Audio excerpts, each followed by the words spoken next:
I will never forget the day my world crumbled. It started like any other. A mundane Tuesday filled with work emails, Jason's half-hearted attempts at homework, and the familiar hum of a coffee maker in the background.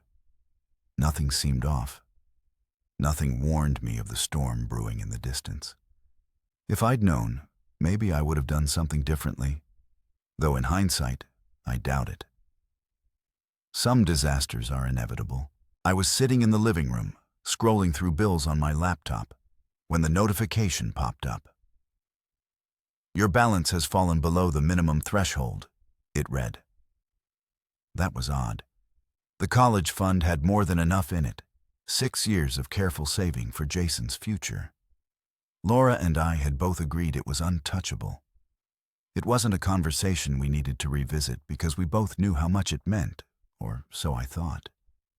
I logged into the account, expecting to see some sort of mistake, maybe a glitch. Banks mess up all the time, right? But no, the truth hit me like a freight train. The account was empty. Not low balance empty, but 0.00. No transactions in sight. I stared at the screen, the numbers burning into my eyes, hoping, praying it was a joke. But it wasn't. "Laura?" I called, my voice shaky. No response.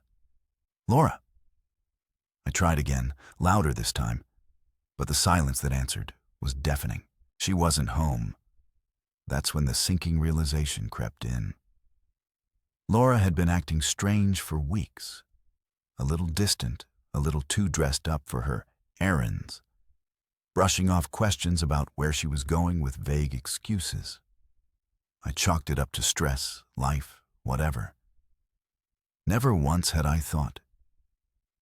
I grabbed my phone and dialed her number. Straight to voicemail. I tried again. Same result. My heart was pounding now, every beat thudding in my chest like a drum.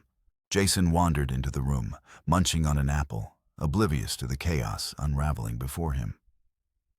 "Where's Mom?" I asked, trying to sound calm for his sake. He shrugged, taking another bite. "She said she had to go somewhere." Somewhere. That word felt like a dagger twisting in my gut. My hands were shaking as I opened our joint credit card account. Maybe I didn't want to see what I already suspected, but I couldn't stop myself. And there it was. Transaction after transaction. Flights, luxury hotels, high-end restaurants. My wife was halfway across the country, living it up on money meant for our son's future. I didn't want Jason to see me fall apart, but it was hard. My mind raced with questions. How could she do this? How could she take from our son, from the one person who had nothing to do with our issues? Sure, we'd been arguing lately. Sure, things hadn't been perfect. But this was unforgivable. Jason must have noticed the look on my face because he came over and put a hand on my shoulder. "Dad, it's fine," he said with a smile that was too calm, too knowing. I fixed everything. At the time, I thought he was just trying to make me feel better. Kids don't understand the weight of betrayal, the depth of loss.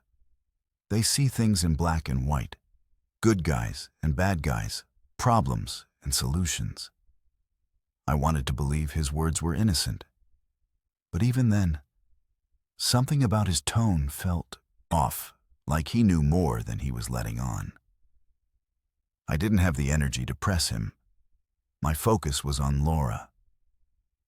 I tried calling again, but it was useless. It wasn't until later that night when I checked the closet and saw her suitcase missing that the truth hit me in full force. She wasn't coming back. She had emptied the account, packed her bags, and walked out on her family. On me, on Jason. The anger came in waves, each one more intense than the last. I wasn't just furious at her. I was furious at myself. How could I have missed the signs? How could I have let this happen under my nose? Every transaction, every lie, played on repeat in my mind like a cruel movie I couldn't turn off. Jason stayed quiet most of the evening, watching me with that same calm expression. When he finally went to bed, I sat alone in the dark, replaying the last few months, trying to find answers. But there weren't any. There was just a gaping hole where trust used to be, and a betrayal so deep it threatened to swallow me whole. I'd like to say I found some clarity that night, some resolve to move forward. But I didn't. All I found was the cold, bitter truth. The woman I loved had chosen herself over her family, and there was no coming back from that. What I didn't know, as I sat there drowning in my grief, was that Jason had already started working on a solution, one I couldn't have imagined in my wildest dreams. The days following Laura's betrayal were a blur. I was barely functional, running on autopilot, consumed by anger, confusion, and heartbreak. But Jason? Jason was unshaken. If anything, he was eerily composed for a 10-year-old whose mother had just abandoned him. He still went to school, still did his homework, still played with his Legos like nothing had changed. At first, I chalked it up to shock. Kids process trauma differently, right? But the truth was, Jason wasn't ignoring the situation. He was working on it. It started small. I'd catch him typing furiously on his tablet, his face scrunched up in concentration. He'd glance at me and quickly minimize the screen, brushing it off with a casual, "Just homework, Dad." I didn't think much of it at the time.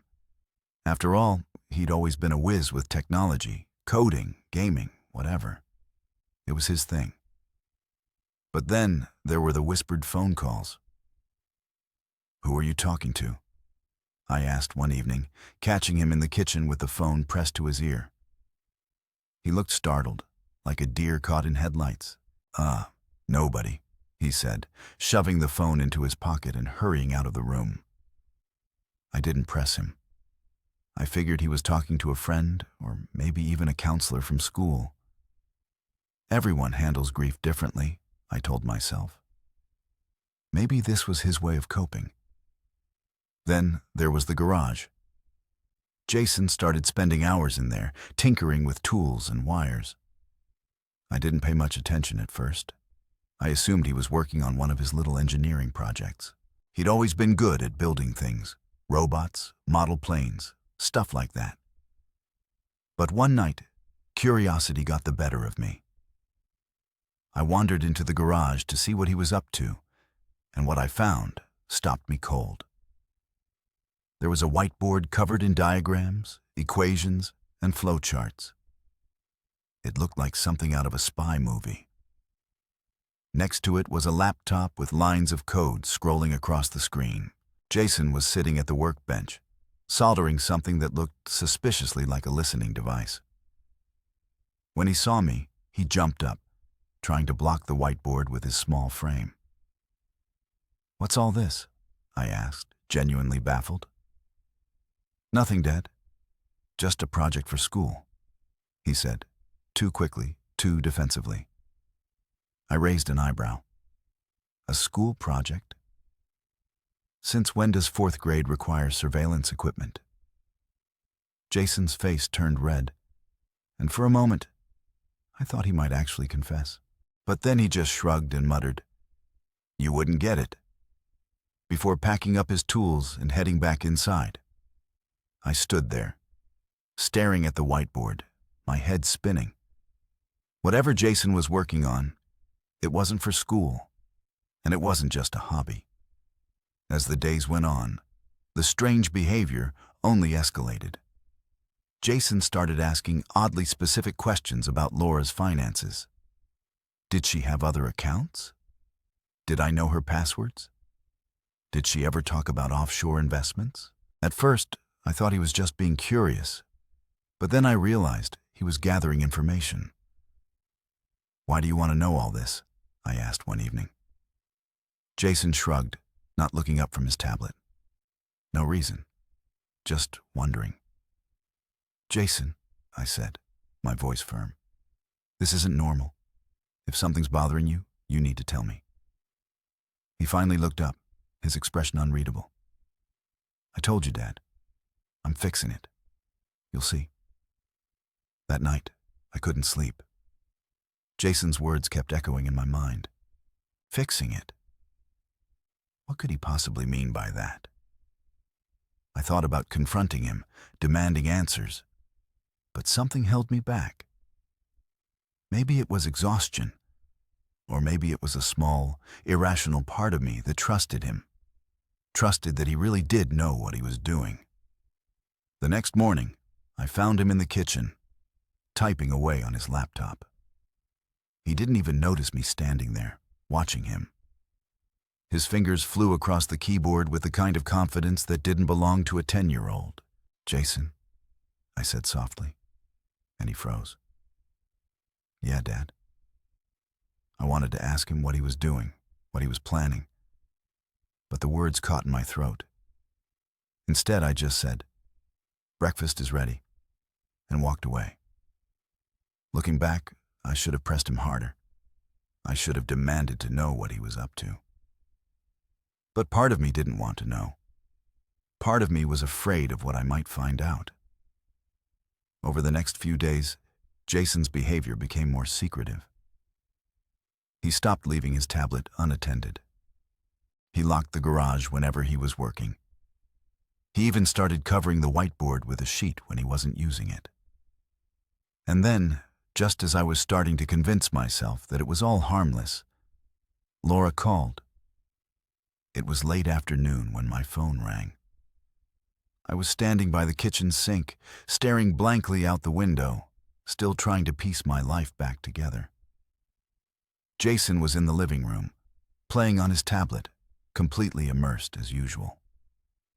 I glanced at the caller ID and froze. Laura. My first instinct was to let it ring. Why should I answer?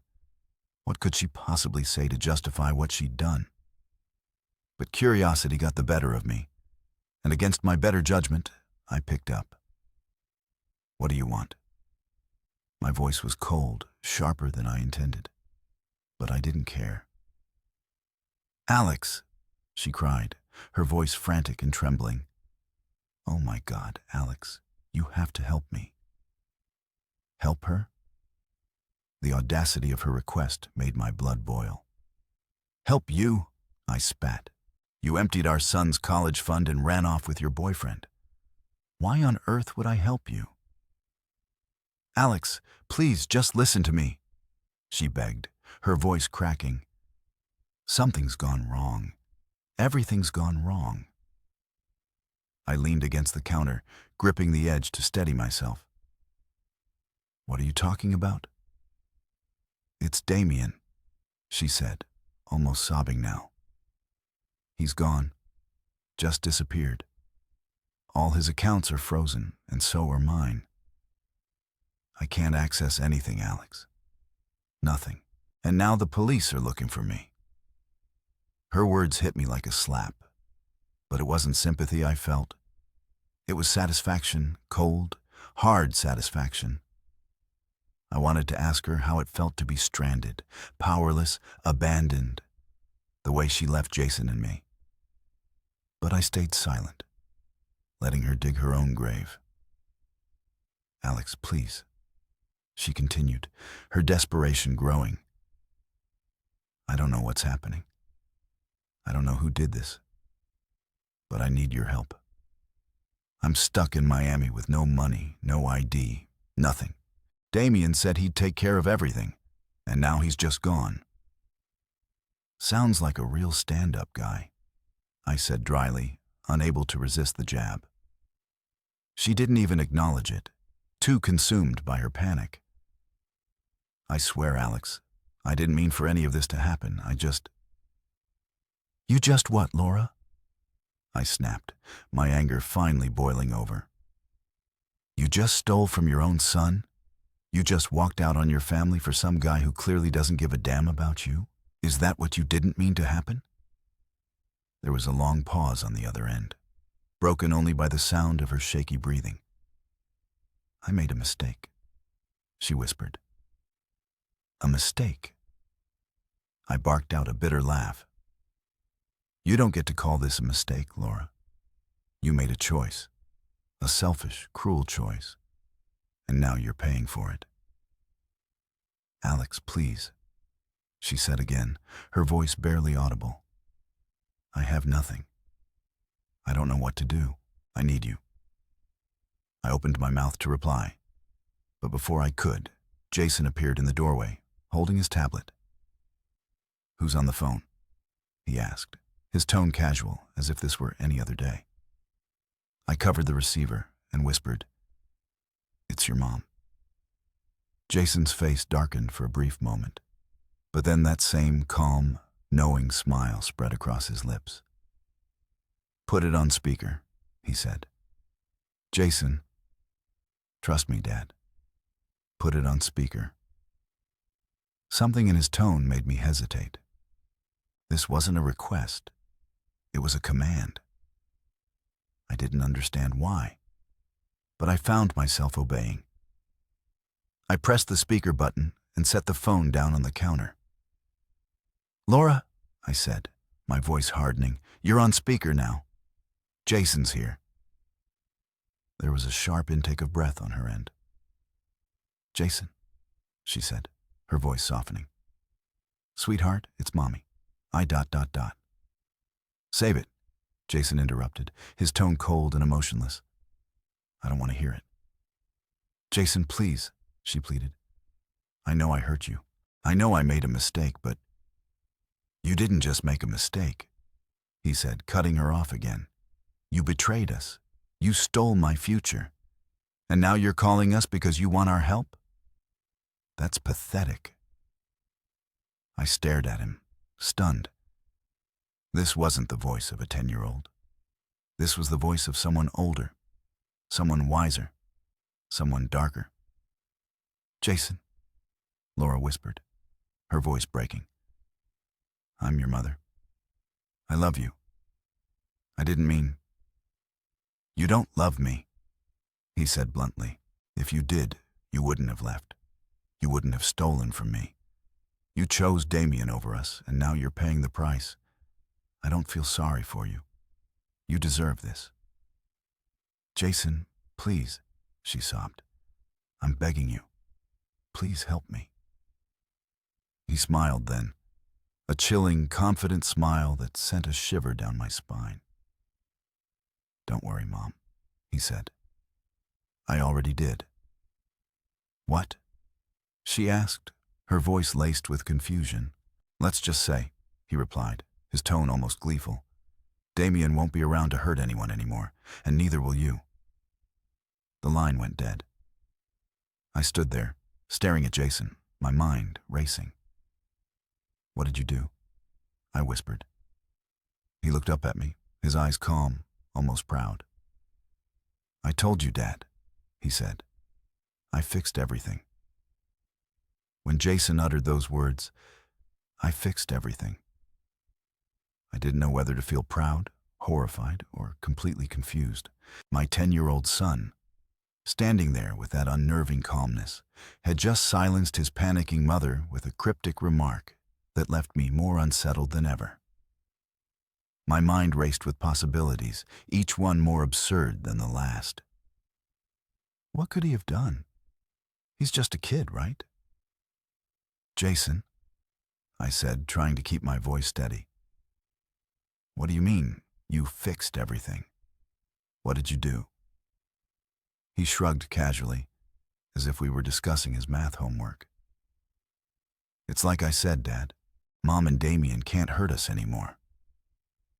I felt my stomach twist into a knot. "Jason, this isn't a game. You need to tell me exactly what you've done." He sighed, like a parent indulging a child's endless questions, and motioned for me to follow him into the living room. "Okay, fine. I'll show you." We sat down on the couch, and he opened his tablet. The screen lit up with a dizzying array of charts, bank statements, and what looked like coding scripts. My pulse quickened as he started explaining, his voice calm and methodical as if he were presenting a science project. "Remember how Mom drained my college fund?" He began. "Well, I figured if she could take the money, I could take it back." I stared at him speechless as he pulled up a series of bank transactions. Sure enough, the $50,000 Laura had stolen was back in the account. Not just sitting there, but reorganized and invested in a way that made my head spin. "How did you?" I stammered. "Easy," he said, as if getting into bank accounts was as simple as tying his shoes. Mom wasn't exactly careful with her passwords. I just used the one she saved on her phone to access her accounts. Damien, too. He wasn't any smarter. Once I was in, I transferred the money back to where it belongs. "That's illegal," I said, though my voice lacked conviction. He shrugged again. "So is stealing from your kid." I couldn't argue with that, but my unease deepened as he continued scrolling. The bank transfers were just the beginning. Jason had done more, much more. Damien had a bunch of accounts in his name, Jason said, pointing to the screen. "Turns out he's been scamming people for years. Fake investments, shell companies, stuff like that." I reported everything to the authorities, gave them all the evidence they need to lock him up for good. "You reported him?" I asked, my voice barely above a whisper. "Yep, I even made sure the trail led back to Mom, too," he added with a smirk that chilled me to the bone. "She helped him spend the money, so technically she's part of the scam now. The police are watching her, too." "Jason, do you understand what you've done?" I said, my voice rising. "This isn't just about getting the money back. You've put your mother in serious trouble." "She put herself in trouble," he shot back, his tone sharper now. "She chose Damien over us. She chose herself over us. Why should I feel sorry for her?" I didn't know how to respond. He was right, of course. Laura had betrayed us in the worst possible way. But hearing those words come from my son, delivered with such icy detachment, made my chest ache. This wasn't just a 10-year-old taking a stand. This was something darker. "And Damien?" I asked, dreading the answer. "What do you mean, he won't be around anymore?" Jason grinned. "Oh, don't worry. He's fine for now. He just doesn't have any money or anywhere to hide. The authorities froze all his accounts. By the time they find him, he'll be broke and in jail." The casual way he said it, as if destroying a man's life was no different than squashing a bug, sent a shiver down my spine. "Jason," I said, choosing my words carefully, "why didn't you tell me about this before? Why didn't you let me handle it?" He looked up at me, his expression suddenly softer. "Because I knew you wouldn't do anything. You'd just let her get away with it because you're too nice. Someone had to stop her, Dad. Someone had to protect us."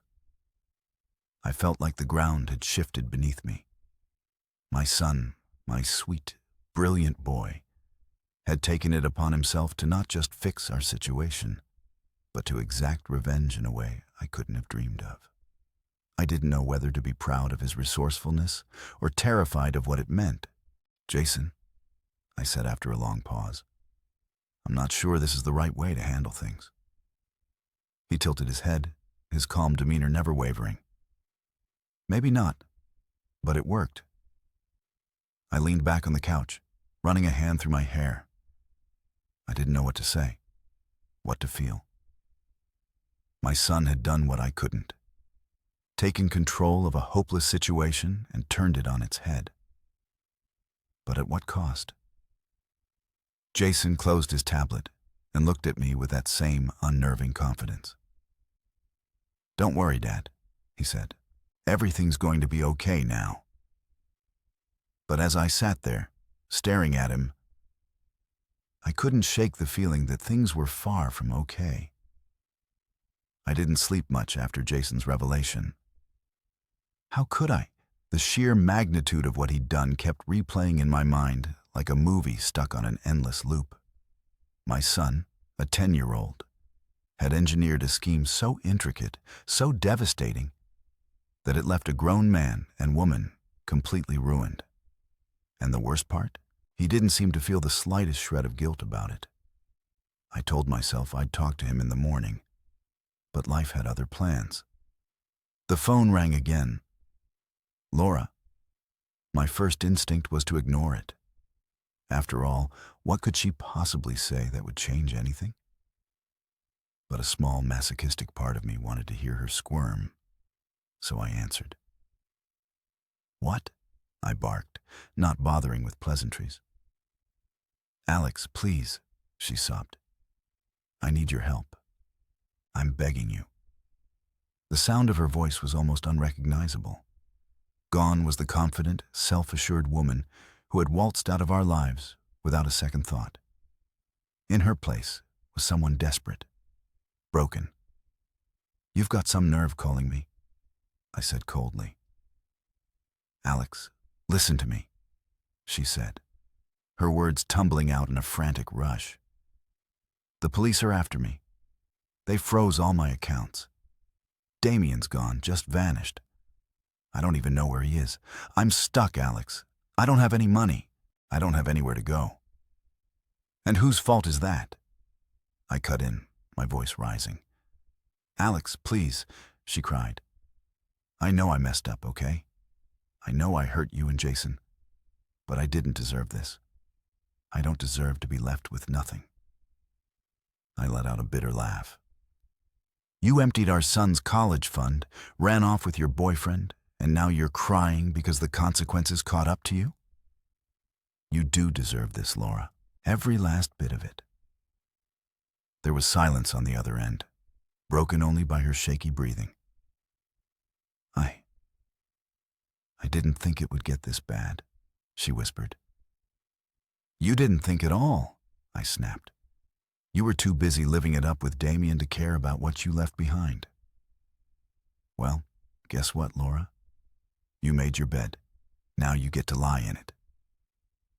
She started sobbing then, loud and uncontrollable. Alex, I'm begging you. Please, just help me get out of this mess. I don't have anyone else to turn to. I felt my jaw tighten. Anyone else to turn to. The sheer audacity of that statement made my blood boil. After everything she'd done, she had the gall to act like a victim, like I owed her anything. There's nothing I can do for you, I said flatly. Don't say that, she pleaded. You can talk to the police. Tell them it was all Damien's fault.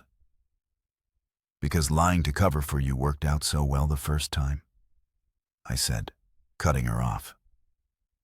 No, Laura, I'm done cleaning up your messes. Alex, please, she shouted, her voice breaking. If not for me, then for Jason. Do it for him. That was the last straw. Don't you dare bring Jason into this, I said, my voice dangerously low. You don't get to play the concerned mother now, not after what you did to him. You made it perfectly clear where your priorities lie, and they weren't with your family. Alex, I'm sorry, she cried. I didn't mean for any of this to happen.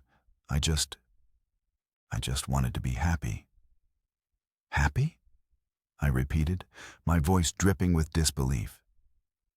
You think stealing from your son and running off with some loser was going to make you happy? Well, congratulations, Laura. You got what you wanted, and now you can deal with the consequences.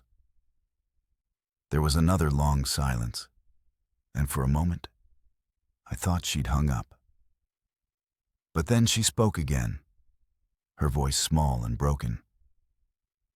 Is this really how it's going to be? She asked.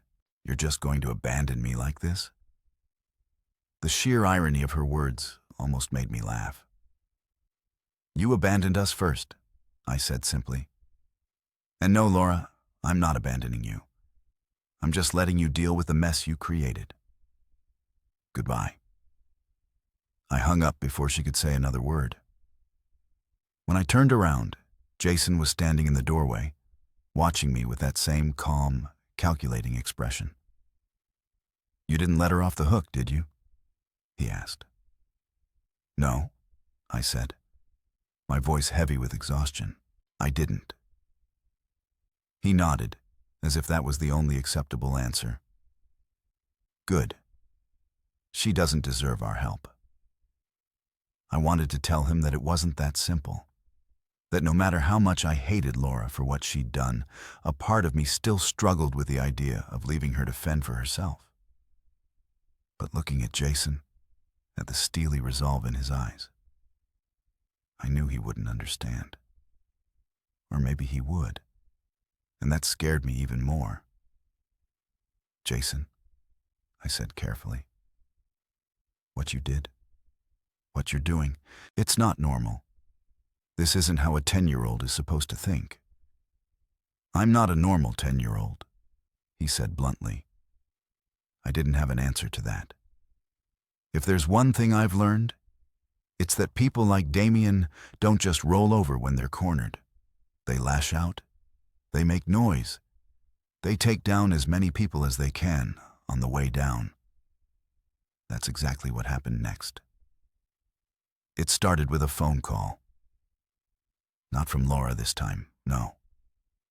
I'd blocked her number. This one came from a number I didn't recognize. Against my better judgment, I picked up, thinking maybe it was the authorities finally catching up to Damien. Alex, the voice growled on the other end, low, dangerous, and filled with venom. You think you're so clever, don't you? I froze. Damien. Damien, I said, my voice flat. Shouldn't you be in hiding by now? He let out a humorless laugh. Oh, I'm in hiding, all right. Thanks to you and your little brat. You think you can ruin my life and just walk away? I glanced toward the living room, where Jason was sitting on the floor, calmly assembling a model car as if nothing in the world could touch him. For a moment, I considered denying everything, playing dumb. But what was the point? Damien already knew. You got what you deserved, I said, keeping my tone even. You stole from my family. You didn't think there'd be consequences? You don't know who you're dealing with, he snarled. You think this is over? It's not over. Not by a long shot. What are you going to do, Damien? I asked, my patience wearing thin. You're broke. You're wanted. You're finished. Maybe, he said, his voice chillingly calm. But I'm not going down alone. I know where you live, Alex. I know where your son goes to school. And if you think I'm just going to sit back and let you ruin me, you're dead wrong. My blood ran cold. He wasn't bluffing. Damien was many things, a liar, a thief, a coward. But he wasn't the kind of man to make empty threats. You stay away from my son, I said, my voice shaking despite my best efforts. Or what? He taunted. You gonna sick your little hacker on me again? Go ahead. Let's see how far he's willing to go. I hung up before he could say another word. My hands were trembling as I set the phone down on the counter. For a moment, I just stood there, staring at it, trying to process what had just happened. Who was that? Jason asked, his voice startlingly calm. Damien, I said, turning to face him. He knows what you did, and now he's threatening us. Jason didn't even flinch. Let him try, he said, his tone so cold it sent a shiver down my spine. Jason, this isn't a game, I said, kneeling down in front of him. This man is dangerous. We need to call the police. No, Jason interrupted, his voice firm. The police won't do anything until it's too late. But I can handle this, Jason. Dad, he said, cutting me off again. Trust me, I've got this.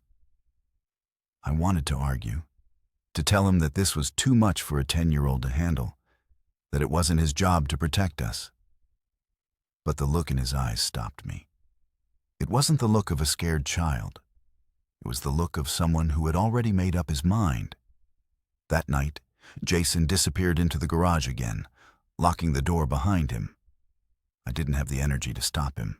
I stayed up, pacing the living room, replaying Damien's words over and over in my head.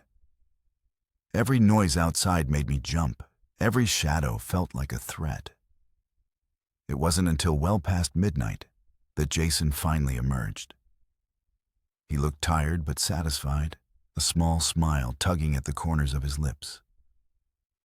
It's done, he said simply.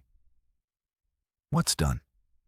I asked, dread pooling in my stomach. He handed me his tablet, and my heart sank as I read the screen. He'd tracked Damien's location using some kind of GPS spoofing software.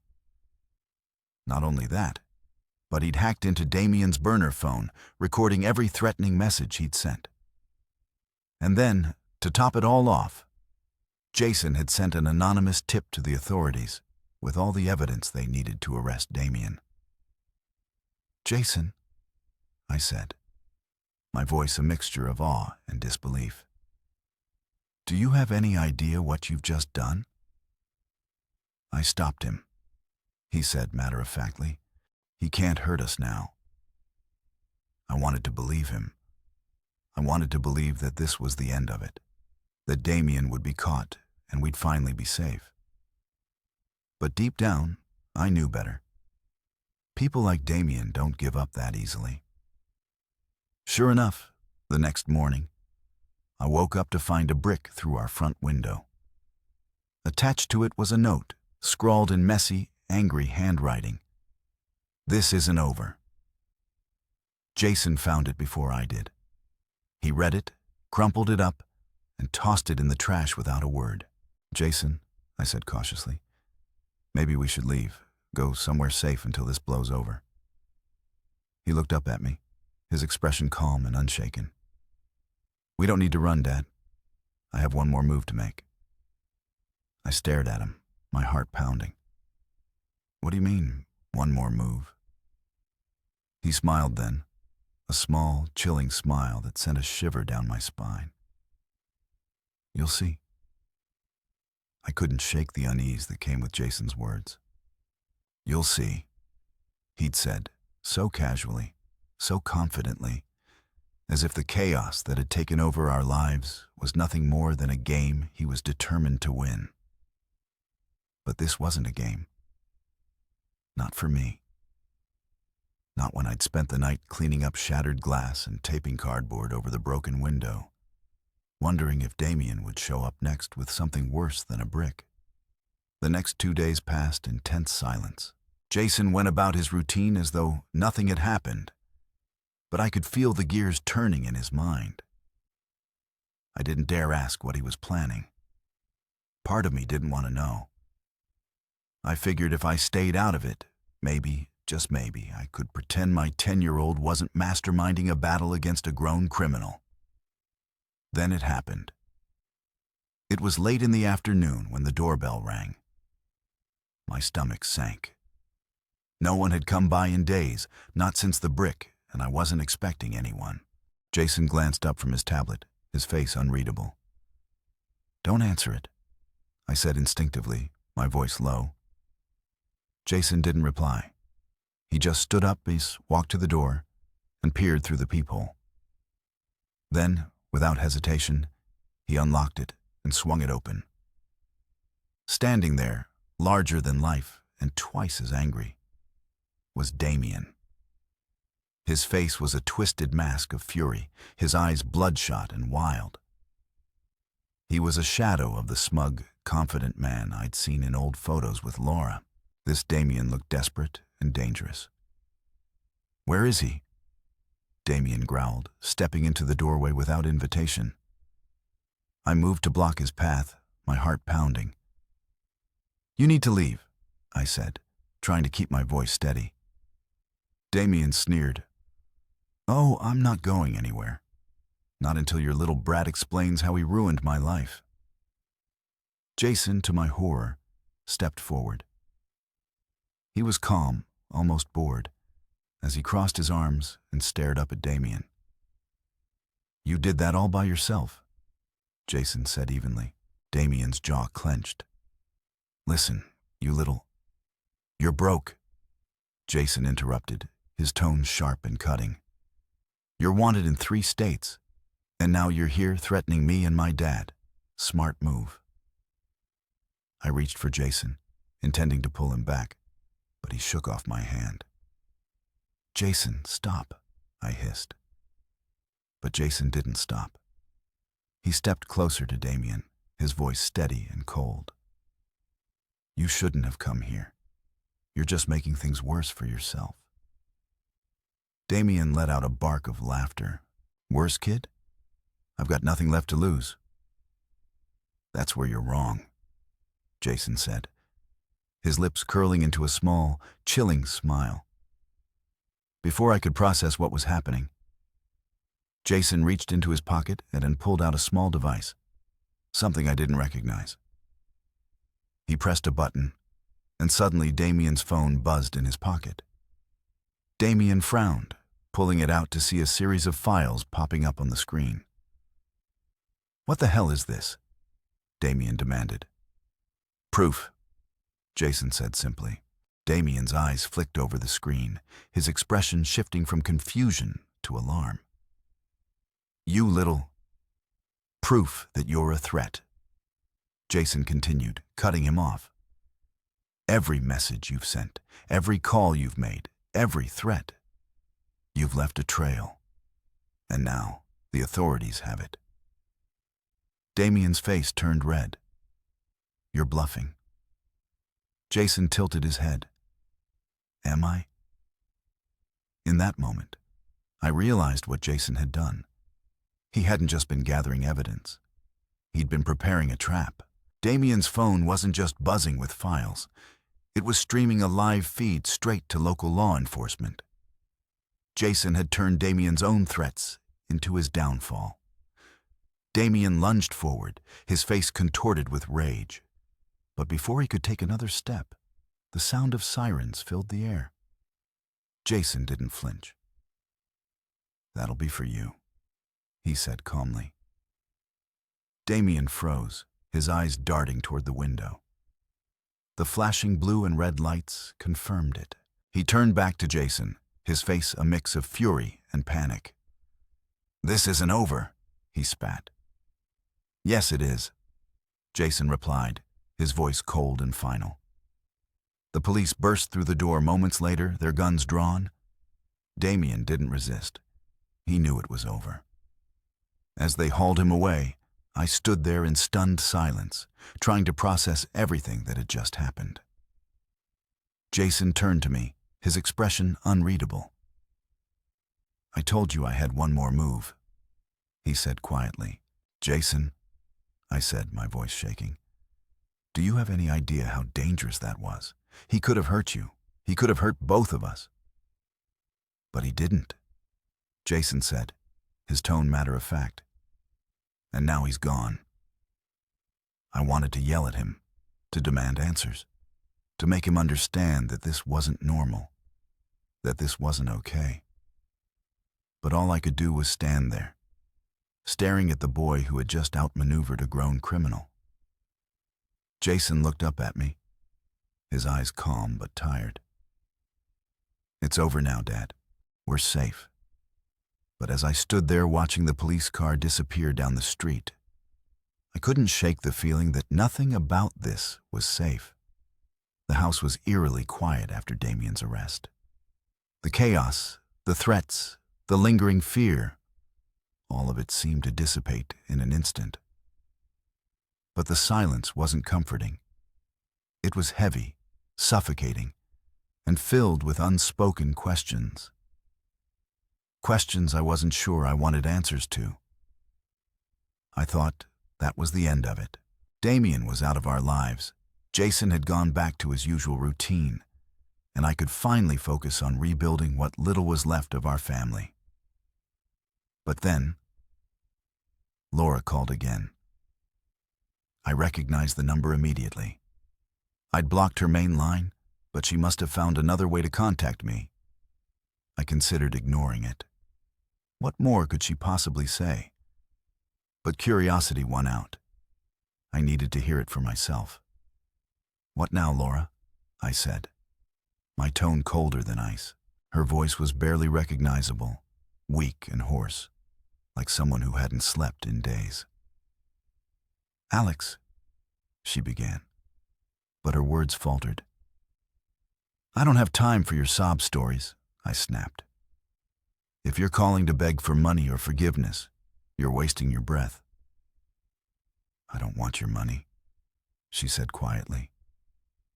I don't know what I want." That caught me off guard. For the first time since this nightmare began, there was no arrogance in her tone, no entitlement, just raw, unfiltered defeat. "Then why are you calling?" I demanded. "I'm in trouble, Alex," she admitted. "Real trouble." "You don't say," I replied sarcastically. She ignored my jab. "The police, they're investigating me. They think I was part of Damien's scams." "Weren't you?" I asked, letting the accusation hang in the air. She hesitated. "I didn't know what he was doing at first," she said, her voice trembling. "But by the time I figured it out, it was too late. I was already tied to everything.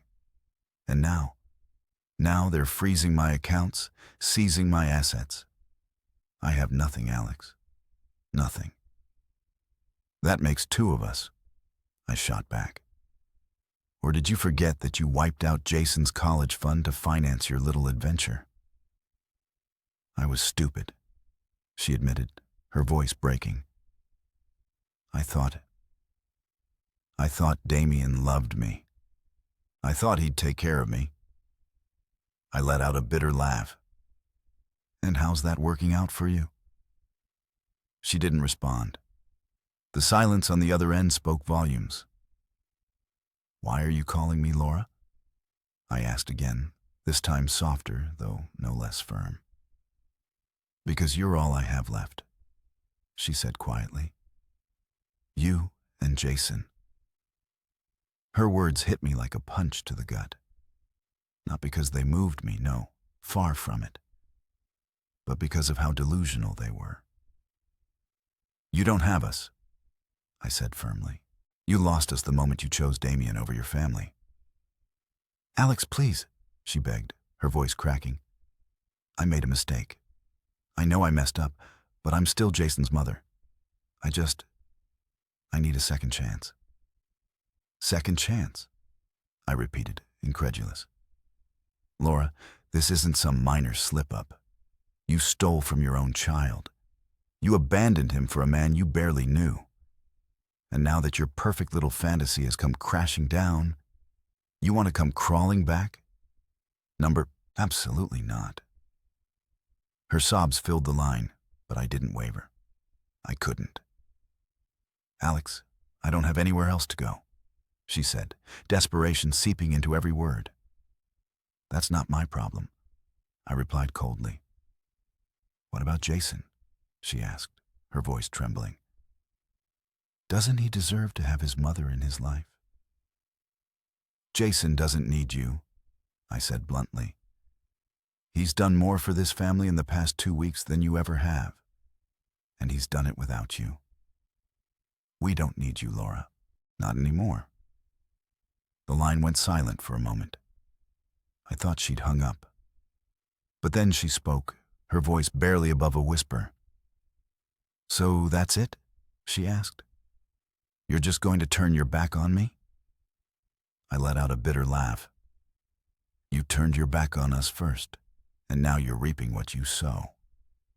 She didn't respond. I heard her breathing, shaky and uneven, and then the call disconnected. When I turned around, Jason was standing in the doorway, watching me with that same calm expression he always wore. "Was that Mom?" he asked. I nodded. "What did she want?" "To come back," I said simply. Jason didn't flinch. "Did you tell her no?" "I did." He nodded, satisfied. "Good. She doesn't deserve to come back." I wanted to tell him that it wasn't that simple, that forgiveness was supposed to be part of the process.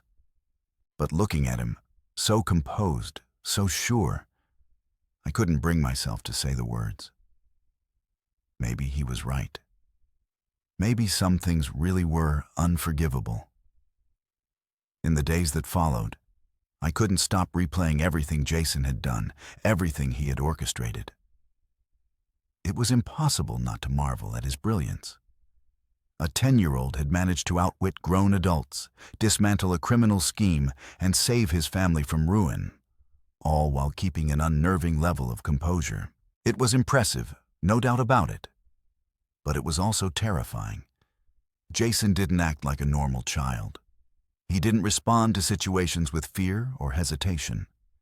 Instead, he calculated, strategized, and executed with precision. It was as if every decision he made was part of a grand chess game only he could see. And while I couldn't deny the effectiveness of his actions, I couldn't ignore the coldness behind them. One evening, as I sat on the couch staring at the cardboard over the window, Jason came into the room. He had that same calm, confident expression he always wore. But there was something different about his eyes, something heavier. "Dad," he said, sitting down beside me, "are you mad at me?" The question caught me off guard. "Mad at you? For what?" "For everything I did," he said simply. "For going after Mom and Damien. For not telling you." I sighed, running a hand through my hair. How could I even begin to answer that? "Jason," I started carefully, "what you did. It's not something a 10-year-old should ever have to do. It's not something anyone should have to do." "But I did it," he said, his tone unflinching. "And it worked." "It did," I admitted. "But it's not just about whether it worked. It's about what it means." He frowned. "What do you mean?" I hesitated, searching for the right words. "Jason, the way you handled things, it wasn't normal. It wasn't healthy. You shouldn't have to think like that, to act like that. You're just a kid." His expression didn't change. I did what needed to be done. If I hadn't, who would have stopped them? I wanted to argue, to tell him it wasn't his responsibility, that I should have been the one to handle it. But deep down, I knew he was right. I had been paralyzed by anger and grief, too caught up in my own pain to act. Jason had stepped in because I hadn't, and that realization cut deeper than anything else. "You're smart, Jason," I said after a long pause. "Smarter than I'll ever be. But you're also my son, and it's my job to protect you, not the other way around." He looked at me then, his eyes searching mine. "But what if you can't?" he asked softly. "What if it's up to me?" I didn't have an answer. How could I, when the evidence was staring me in the face? Jason had protected us. He had saved us. But at what cost? In the weeks that followed, life slowly began to return to normal, or at least as normal as it could be. Damien was behind bars, and Laura had gone silent, likely too caught up in her own legal troubles to bother us anymore. The house was quiet, peaceful even, but that peace felt fragile, like a thin sheet of glass ready to shatter at the slightest touch. One afternoon, I found Jason in the garage, tinkering with a new project. It was a drone, sleek and meticulously built, with wires and circuits laid out in perfect order. He looked up when I entered, offering a small smile. "Hey, Dad," he said. "What's up?" I leaned against the doorway, watching him work. "You're always building something, aren't you?" He shrugged. "I like it. It keeps my mind busy." "That's a good thing," I said carefully. "But Jason, you don't always have to be fixing things. Sometimes it's okay to let things just be." He didn't respond right away. Instead, he focused on soldering a tiny wire, his hands steady and precise. When he finally spoke, his voice was quiet. "I don't know how to do that." "What do you mean?" He set down the soldering iron and looked at me, his expression serious. "I don't know how to just let things be. If something's broken, I have to fix it. If there's a problem, I have to solve it. It's just how I think." I wanted to tell him that he didn't have to carry that burden, that it wasn't his responsibility to fix everything. But I knew better. Jason wasn't like other kids. He saw the world differently, and no amount of reassurance from me would change that. "You've got a gift, Jason," I said finally. "But it's also a responsibility. You're going to have to decide how to use it and who to trust with it." He nodded, his eyes thoughtful. "I know." I watched him for a moment longer, my chest tight with a mixture of pride and worry. Jason was brilliant, no question about it. But brilliance could be a double-edged sword. It could build or destroy, heal or hurt. And I could only hope that as he grew, he would choose to build. That night, as I lay in bed, I thought about Laura's final words to me. "You raised a son who doesn't just survive. He conquers. But be careful, Alex. One day, his heart might be too cold to save." I didn't want to believe her, but the thought lingered. Jason was more than just a survivor. He was a force to be reckoned with. And while I was proud of him, I couldn't shake the fear that his brilliance,